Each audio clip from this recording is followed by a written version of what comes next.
Hi friends, Karen Snyder. Just want to spend some time with you talking about our WIDA English Language Development Standards and SDAIE, which is our core English Language Development program in Auburn City Schools.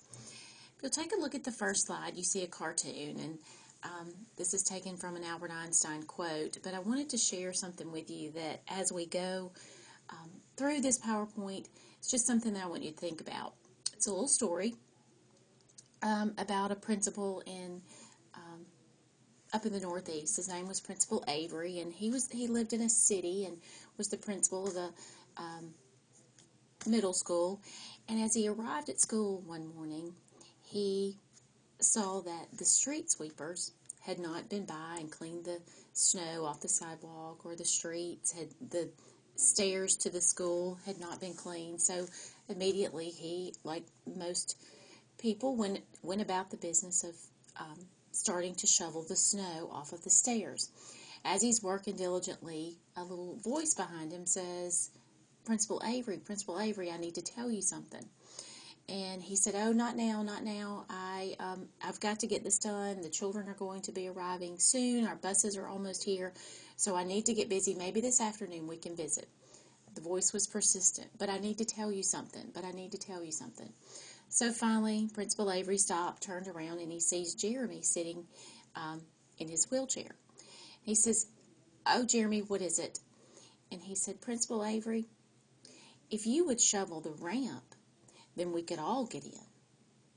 And as we go through this presentation, I want you to think about that and think about the English learners who are sitting in your classroom, as well as those children who didn't have the literacy background in their homes that maybe you provide for your children, or that was provided for you, or that some of our children that sit in our classrooms do. So we're thinking about language for students who don't speak English as their native language, but we're also thinking about those students who have really a lack of spoken and listening English just because they haven't had the literacy opportunities that a lot of children have. So I want you to think about that story as we go forward and think about the things that we can do to let every child in.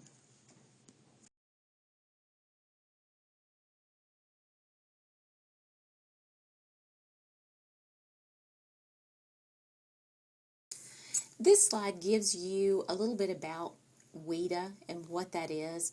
WIDA stands for World Class Instructional Design and Assessment. This is a consortium of 27 states who came together as a result of No Child Left Behind, and the fact that No Child Left Behind said if you have these students, you have to have an assessment.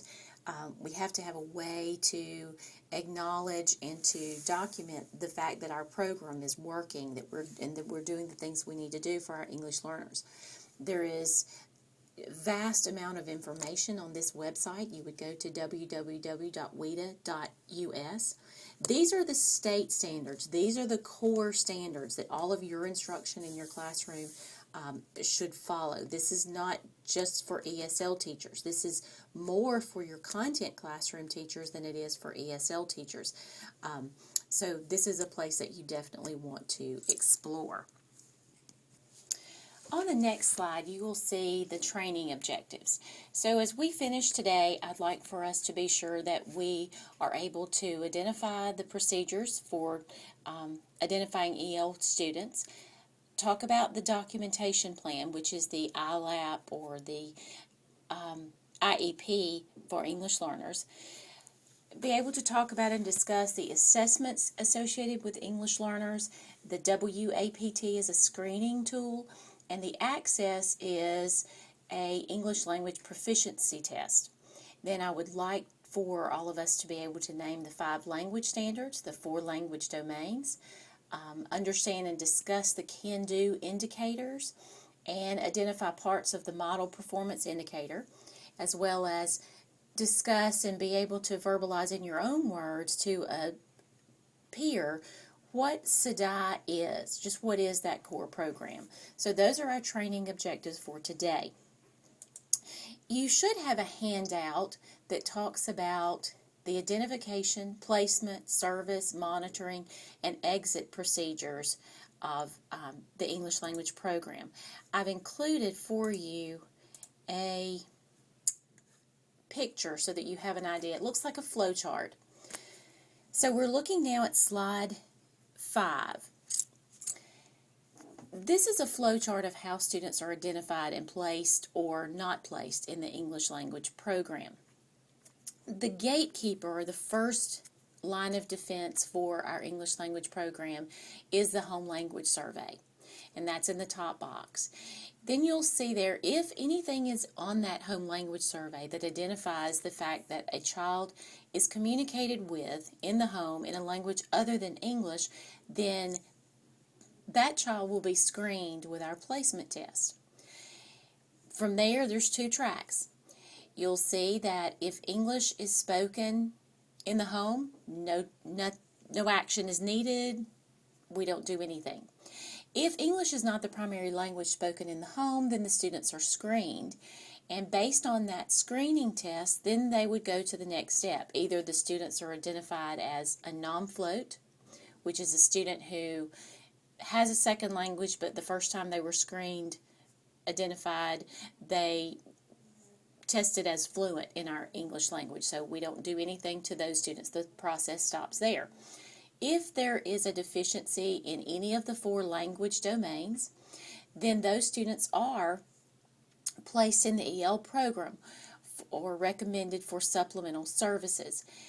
Those supplemental services are what's provided by our EL teacher. You, however, in the classroom provide the core English instruction, and that is our SDAIE, which we'll get to a little bit later. Once they've been identified, then those students are developed for them specifically an IEP language plan, or we call it the ILAP. Then you are called as a classroom teacher to come and meet with ESL teacher, building coordinator, most likely the parents, and we talk about that plan. That plan is a suggestion until the signatures are there, and then it becomes a binding document, just like an IEP. The accommodations that are indicated there are binding as well. There are times when a student or a student's parents might waive those supplemental services. In those cases, the ESL teacher, who is supplemental to what you do in the classroom teaching the language, would not work with that student specifically. But you would still provide the accommodations, in content, the accommodations on assessments, accommodations on activities that you do based on that child's English proficiency level. However, if the student waives those services, they still, and you'll see where the 2 arrows come together in the middle, all students who have not proven to be proficient on the access test will take the access test until they prove proficient. 4.8 is our proficiency level. That's out of 6. Once students meet that proficiency level, then the EL program, the ESL teachers, monitor those students for 2 years to make sure that they are participating in core programs without major accommodations. All students will probably need vocabulary scaffolding for quite a while, but that they are able to participate and be in a mainstream classroom at the level that other English speakers would be able to be. The next slide you see is just a screenshot of an actual 2-page document called the ILAP, and this is the Individualized Language Acquisition Plan that is written for all students whose first language is not English and they are in the EL program. I put this here just to remind you of what this is, and that this is basically the IEP for the student. It tells us what kinds of accommodations they can receive in the classroom and what kind that we would need to show documentation of to our monitors who come from the state, as well as what kinds of testing accommodations they would receive. So this is a very important document that if you have students in your classroom who are English learners, you should be very familiar with this document for each child. Now let's talk a little bit about the WAPT screening test. This is a test that is administered individually in most cases. At the beginning of the year, oftentimes we'll have several students that we can give the writing and the listening and the reading test to as a small group, but it's usually a very small group. The State Department and the federal government give us a limited number of days that we have to administer that plan, write the plan, meet with the stakeholders, which would include the parents, the student, the ESL teacher, the classroom teacher, and implement the plan that we have written. Students on the WAPT get a composite score, and that's how we identify them as an EL or not. But also important in that screening test is that we get an indication of where their ability is in reading English, in writing English, in listening to English, and in speaking English. With the new Common Core standards, you will notice that a lot more attention is being given to the need for students to be academically proficient in English in all of those 4 language domains, not only for our English learners, but also for our native speakers. On the next slide, you will see an example of a WIDA for Access teacher report. This is a sample, of course. You may have seen this, or I hope that you have seen this when you have students. Your EL teacher would give that to you. This test is taken in the spring. We get the results back in August, and as the EL teacher prepares the new ILAP, or the new individualized language plan, we use these standards to help us know what type of accommodations the student needs, what type of services they need, and it also is a great help for you as a classroom teacher to know if I have a student like Jose Carlos here who has 6.0 as a speaking score, then in speaking he is very much like a native speaker, but in writing he's a 3.8. And so when I am working with Jose, I'm planning activities for Jose, I need to keep that in mind because his ability is only a 3.8. So I can't ask him to perform tasks that he is not cognitively prepared to perform. He has good speaking skills, he has good reading skills, but his writing and his listening are lacking. So those would be the areas that as a content teacher you would need to know, as well as the ESL teacher, because that would be the things that she works on most in her pull-out classes. Now let's talk a little bit about WIDA's ELD, or English Language Development Standards. These are the 5 standards that we know that students need to be proficient in order to participate in a mainstream classroom effectively, successfully, and to meet the rigor of the standards. You know that if you think in terms of what are 4 basic core subjects that we teach, of course that would be language arts, mathematics, science, and social studies. So those students need to be proficient in the language of language arts, the language of mathematics, the language of science, and the language of social studies. The one that you may not be so familiar with would be the social and instructional language. And let me just give you an example of what we mean by social and instructional language. This is language that you use every day that your English learners, of course, would know. For example, take the word turn in. If you take that phrase, turn in, apart, and you ask children in your classroom to demonstrate the word turn to you with their hand or with their body, or then you might get them flipping over their hands. They might stand and turn around in a circle. So you know that they understand the word turn. That's a very basic vocabulary word. Then if you have in, they might demonstrate in by putting their hand in their pocket or inside a drawer.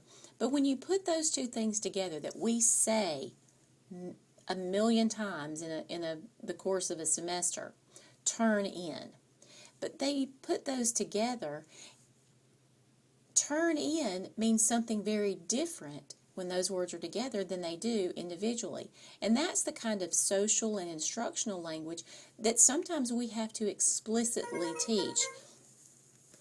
to our students. The next slide is just a demonstration of the different types of language. We talked about the 4 language domains, how the speaking and the writing are those productive, expressive language, and the reading and the listening, that's more receptive. It's what we take in.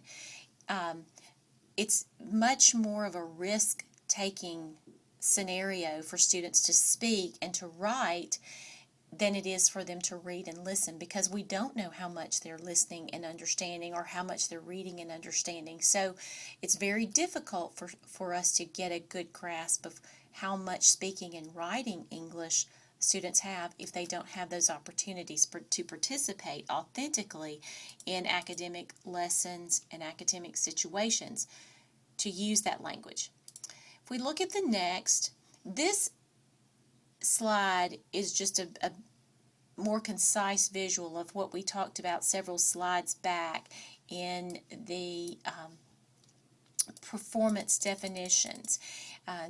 For example, a student in any content, whether it's language arts or mathematics, they could use labels. If they're an entering student, they might be able to describe stages. If they're at level 2, they might be able to describe, whether it's in words or in writing, the detail in the stages if they're a level 3. At a level 4, they would be more able to discuss the stages and give you pros and cons, causes and effects.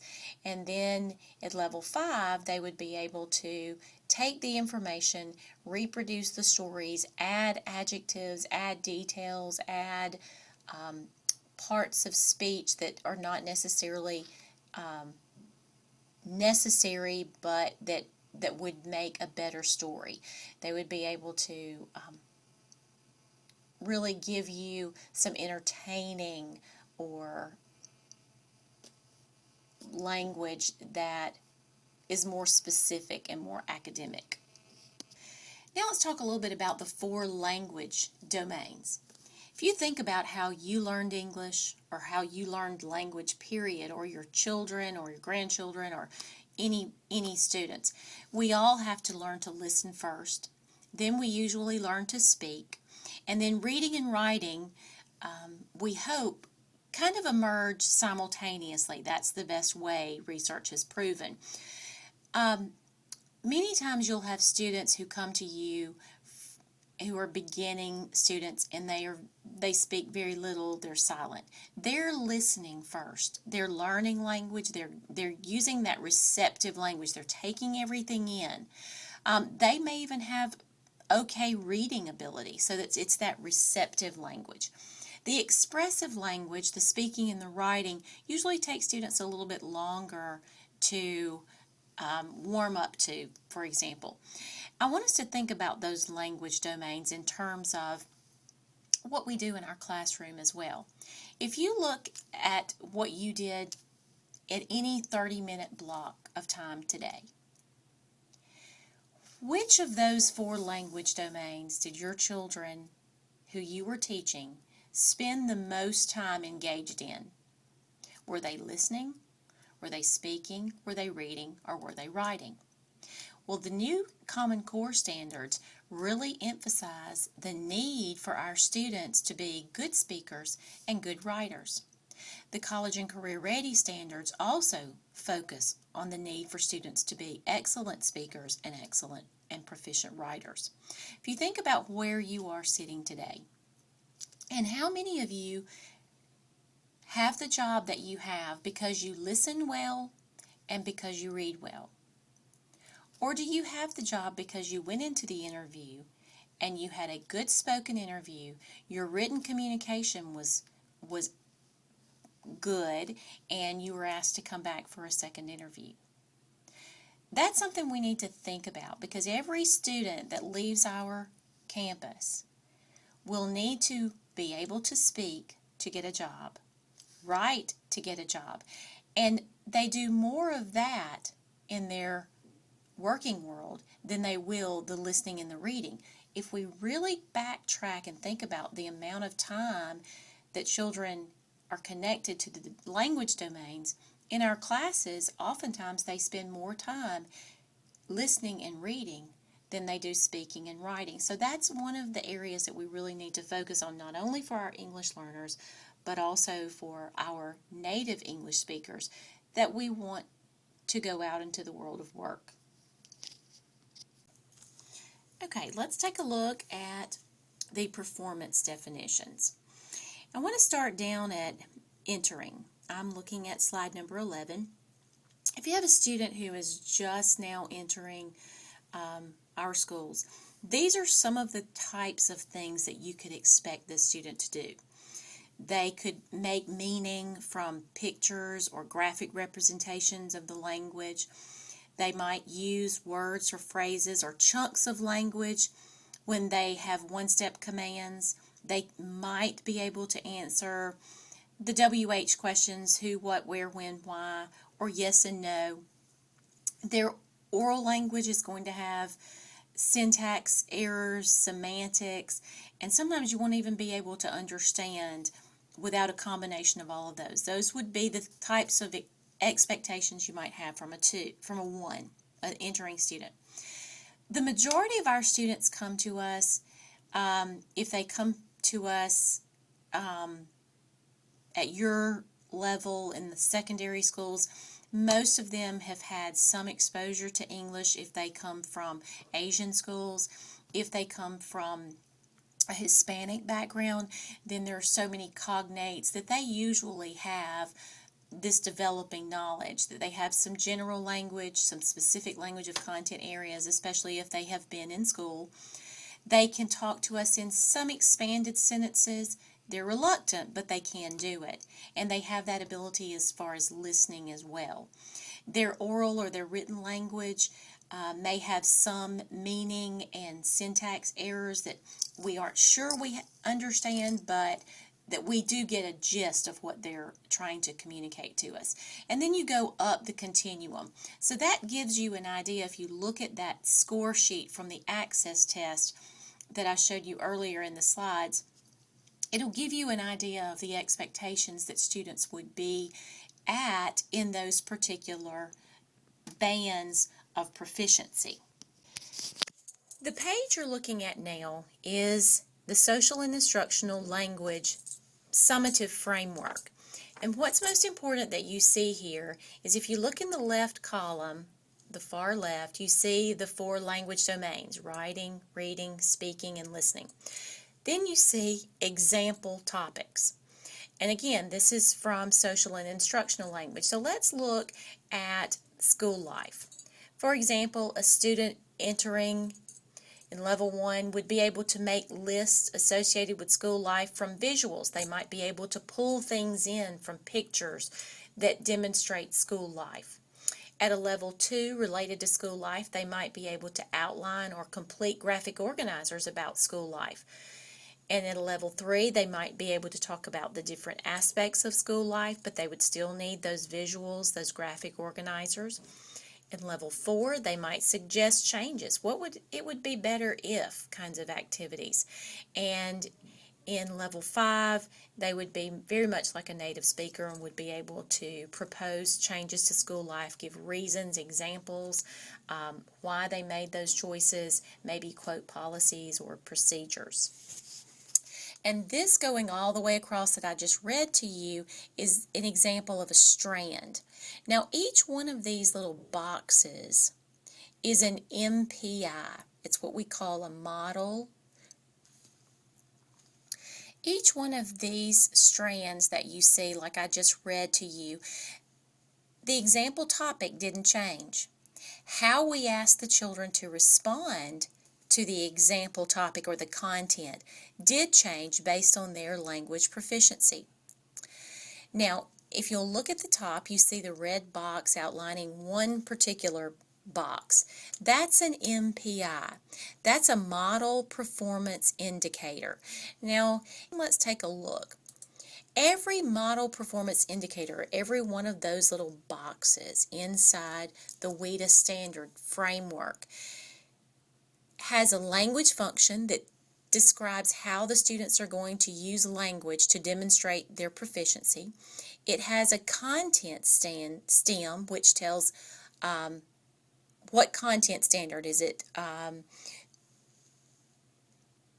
photosynthesis, or is it the circulatory system, or is it the Civil War, or is it the branches of government? That's the content STEM, or the example topic.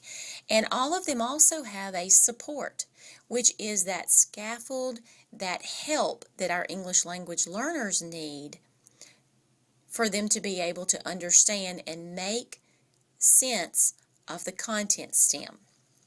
If we look at the next page, the next slide, it shows the language function. Okay, we're going to follow oral direction. So they're going to be doing something. What language is that?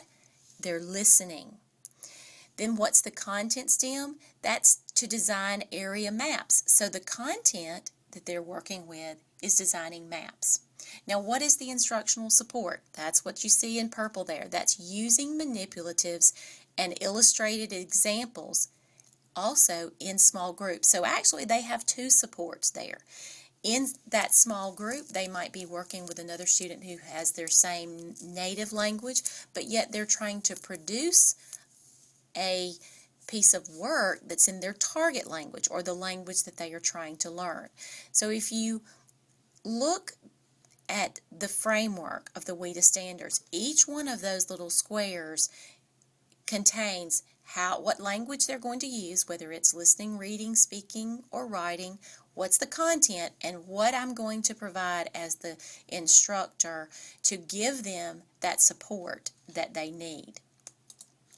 But I wanted you to take a look this time at instruction/assignments. If we look at a level 1, they could respond speaking to WH questions or commands.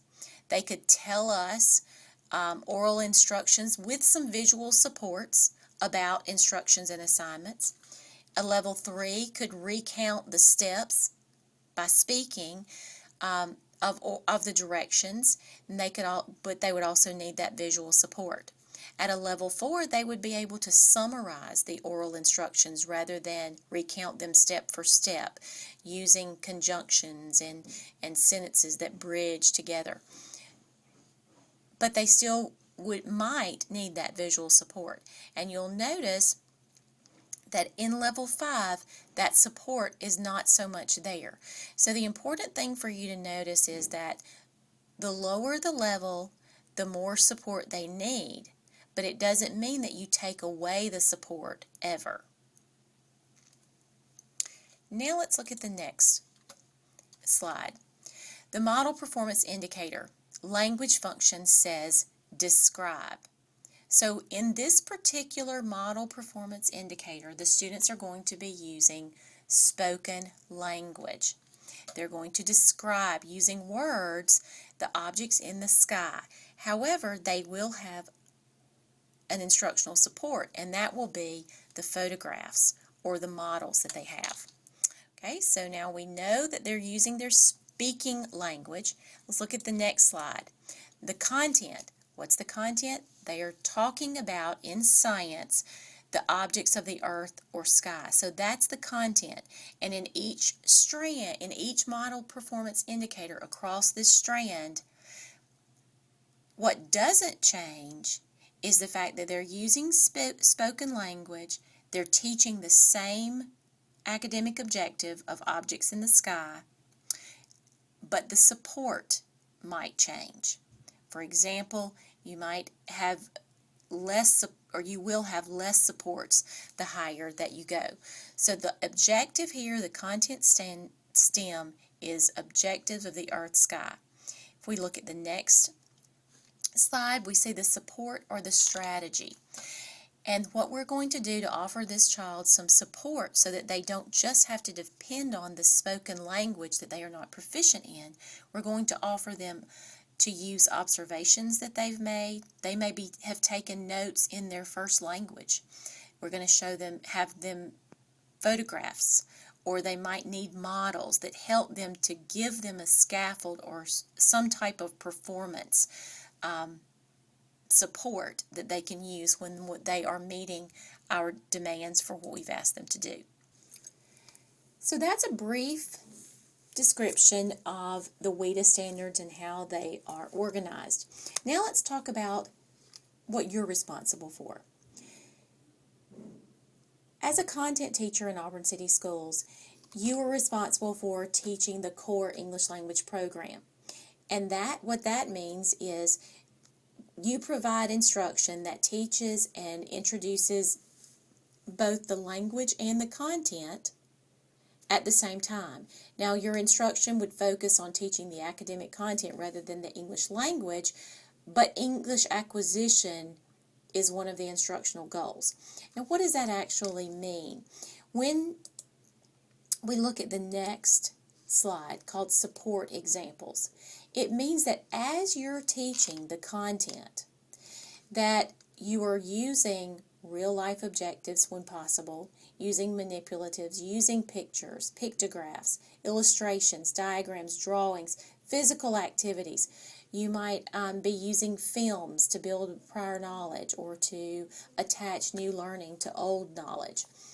You might use the graphic supports of number lines or timelines or graphic organizers. And then some of your interactive supports would be that students can work in pairs or in small groups. You might use whole group instruction, however, you would need some of those other sensory or graphic supports as well. And you might have peers or mentors that could use their first language. Those are all things that you would provide for English learners. But let's think about that for just a minute. If you have a student in your classroom that has only one language, English is their language, and they just are really struggling with a content standard that you're presenting, it's not unrealistic, and in fact it is expected that if you have taught your content and the student still doesn't, or more than one student still don't understand, then it is expected that we would move to some of these graphic supports or sensory supports to make meaning or to help the student understand the content. That's no different than the expectations for your English learners, that this is good Tier 1, Tier 2 instruction in your regular classroom.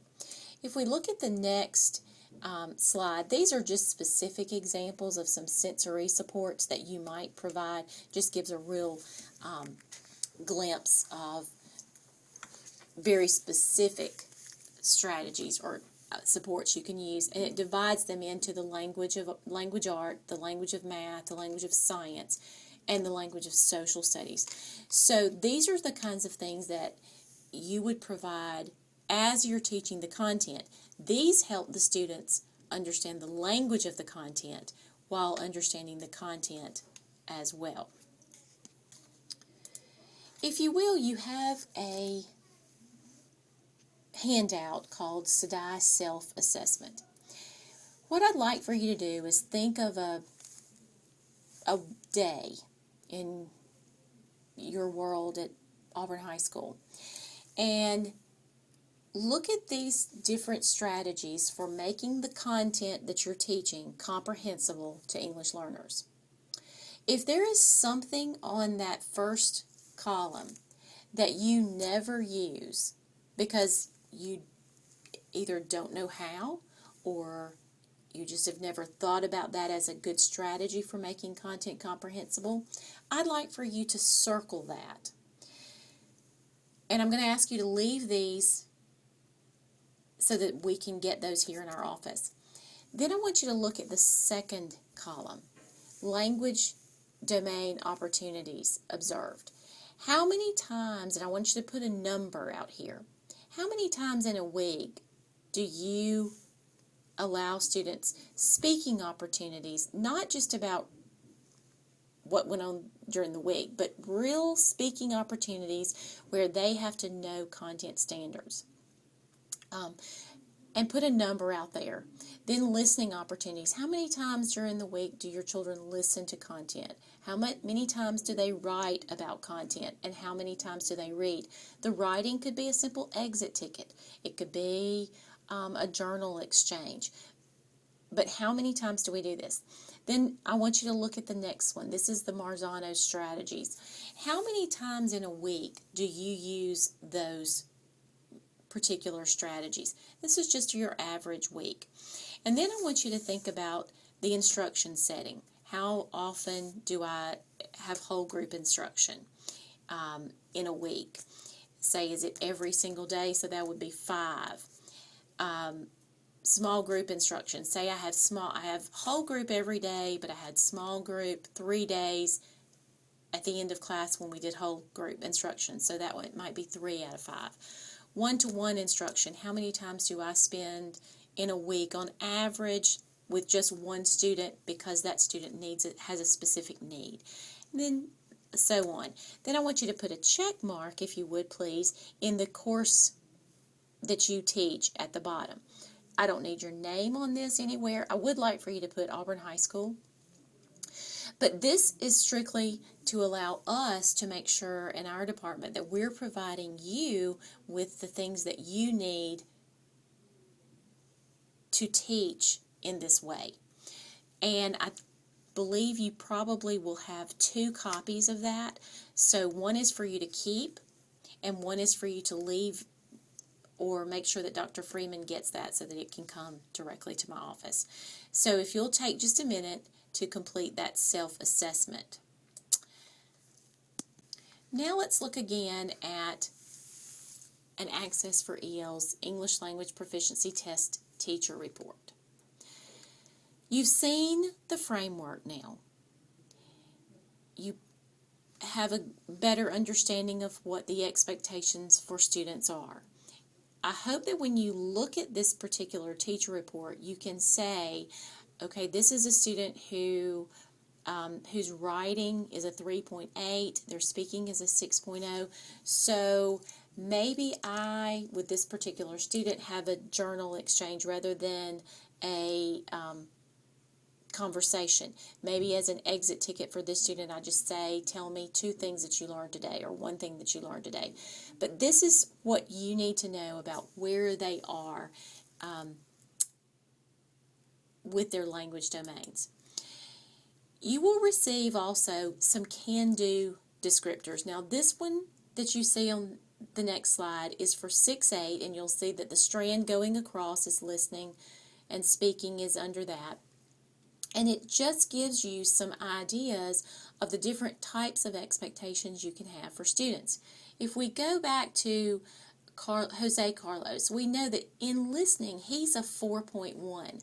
So for him, I could write 4.1 Jose in the listening box under level 4 expanding, so that when I'm asking him to respond or to listen, that these are the types of things that he can do. If you look at the next one, in reading, he's a 5.0. I really am probably not going to need to make many accommodations when he has reading activities. I'm probably going to be able to expect pretty much the same as I would expect from my native speakers. But in writing, he's a 3.8. So while I might ask another student to critique a literary essay or an article, Jose Carlos can't do that at this point. He doesn't have the proficiency in his writing to do that. So his task might be to produce short paragraphs with main ideas and some details. Now he's a 3.8, so he's really close to a 4. So my expectations might be at a level 4. If he performs well, then I keep him at a level 4 with paraphrasing or summarizing text or using detailed examples to support ideas. But if he's really struggling at a level 4, then I can go back to my level 3 box here, and that can be my expectations until he's had enough time to practice that he moves forward. So those are the can-do indicators, and where you can literally write in the student's name. And when you look at assessment or assignments, you can say, well, you know, I've asked everybody in my class to differentiate and apply multiple meanings of words and phrases, but I have 2 students that really are not there. They don't have the academic language in English to do that. So I might have to ask them to rather than differentiate and apply multiple meanings, I might just have to get them to choose which multiple meaning is correct in a certain scenario. So those are the kinds of academic accommodations that you are expected to make and can make in your classroom for your students. The important thing is that the content stays the same. Delivery might look different, as well as your expectations for how they will communicate their understanding. Those are the two areas that might look different. And that concludes our presentation for today. I've included at the end a place that you can go for questions, or you can ask the help desk for some clarification. I'm always available. My office number is 887-1929, and you can always find me. Email kgsnyder@auburnschools.org. If I can be of any assistance, please do not hesitate to call, and I thank you for your attention.